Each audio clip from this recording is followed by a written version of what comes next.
A minha missão deste vídeo é conscientizá-lo da importância de desenhar observando princípios da luz e sombra. Mais do que isso, eu quero te falar também sobre o valor da arte final, do processo de arte final ou definição da famosa line art, como ficou conhecida aí, como ficou conhecido essa etapa do desenho entre uma garotada mais jovem. Compreendam o seguinte: quando nós desenhamos pensando de onde vem a luz, onde fica posicionada a sombra em oposição à luz, evidentemente, quando nós pensamos nas diferentes escalas tonais, nos tons de cinza que se formam entre as áreas mais escuras e as áreas mais iluminadas, o que acontece é o seguinte, que nós começamos, a partir do contraste de luz e sombra, a aplicar uma certa profundidade ao desenho. Essa profundidade, essa tridimensionalidade que é inerente à luz e sombra, a uma representação de luz e sombra, mesmo uma representação de luz e sombra mais simples, esse tipo de contraste vai estar criando relevo para diferentes áreas do teu desenho. Esse relevo vai estar colocando o seu desenho no outro patamar de desenvolvimento, de expressão, de um realismo possível. Em geral, o desenho mais cartunesco ele prescinde da representação de contraste, escala tonal, ele prescinde de uma representação de luz e sombra mais crível. Ele prima pela expressão, o desenho cartoon. Mas o desenho que ele se aproxima um pouquinho mais do realismo, ele precisa de uma boa representação de luz e sombra para alcançar o seu pleno potencial. Não que nós não possamos ter um desenho realista baseado pura e simplesmente em contornos, tá? Que, aliás, é a primeira etapa com a qual nós devemos nos preocupar quando estamos procedendo com um trabalho de line art. Nós precisamos atentar para a importância das linhas de contorno, das linhas definidoras, dos limites de uma figura, de uma área ou de partes de uma mesma figura, linhas delimitadoras da área de uma figura ou de parte dessa mesma figura. Os contornos, eles têm um contraste que lhe é próprio. Eles possuem um contraste próprio que por si já pode agregar relevo, já pode agregar valor ao desenho, já pode agregar inclusive uma impressão tonal, uma sugestão de gradação tonal, de gradação do claro para o escuro. Como se faz isso com os contornos? Faz-se isso através da variação de espessura, por exemplo.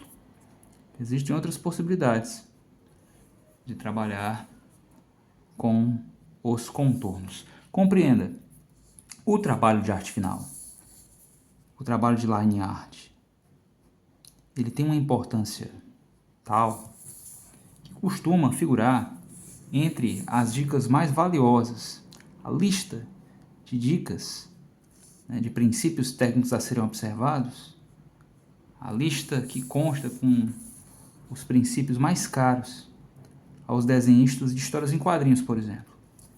Não sei quantos de vocês têm a experiência de desenhar quadrinhos, mas no mundo dos quadrinhos pode-se desenhar de forma autoral, pode-se desenhar visando um mercado específico, como o mercado dos comics, o mercado dos mangás. Entre os desenhistas de histórias em quadrinhos que são apaixonados pelos comics norte-americanos, existem aqueles que tentam enviar trabalhos para editoras americanas que enviam trabalhos para editoras americanas a fim de pleitear oportunidades de serviço, de trabalho. Esse grupo de desenhistas, de ilustradores, eles costumam reunir algumas informações, dicas de portfólio, de construção de portfólio, que os diferenciam, no momento de uma avaliação por um editor, por um agente. E entre essas dicas consta muito o uso dos chapados que compõem as sombras dos desenhos, que representam sombras dos desenhos, que seriam as áreas de preenchimento opaco, que representam sombra e são completamente preenchidas por tinta preta.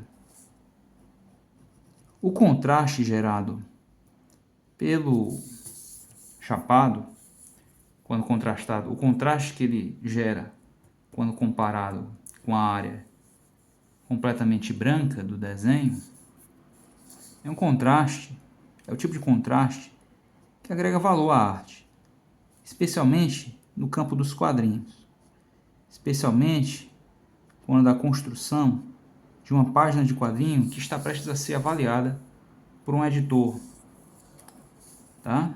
Um editor que avalia essas etapas, a etapa do lápis, a etapa da arte final, a etapa da cor, de uma forma, por uma perspectiva individualizada, que pensa cada uma dessas etapas de uma forma isolada.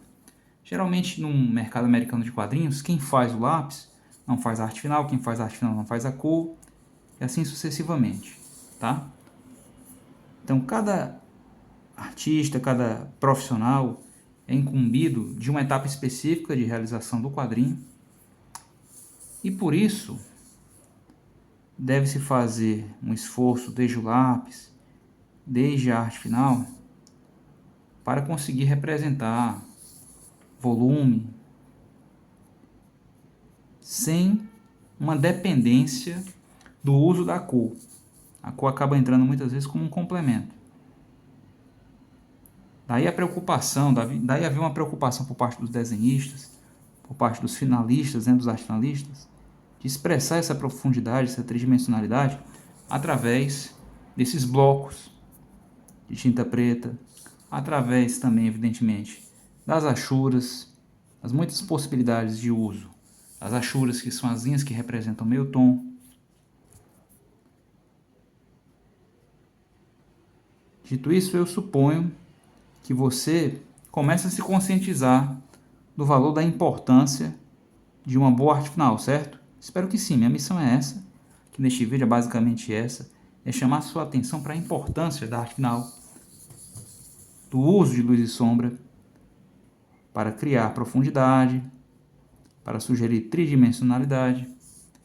Feito isso, minha missão está cumprida. Espero que esteja. Você apreciou as informações contidas neste vídeo? Então faz o seguinte, curte o vídeo. Curte o vídeo caso você deseje conteúdo ainda mais aprofundado. Considere fazer um curso comigo, eu sou o professor Diego Silveira. Ministro aulas de desenho à distância, via live. Você pode informar-se mais a respeito simplesmente questionando-me, sem nenhum compromisso, tá? Na área de comentários. Questione-me para saber mais sobre o curso. Grato por ter me assistido até aqui. Eu aguardo em um de meus próximos vídeos. Até lá!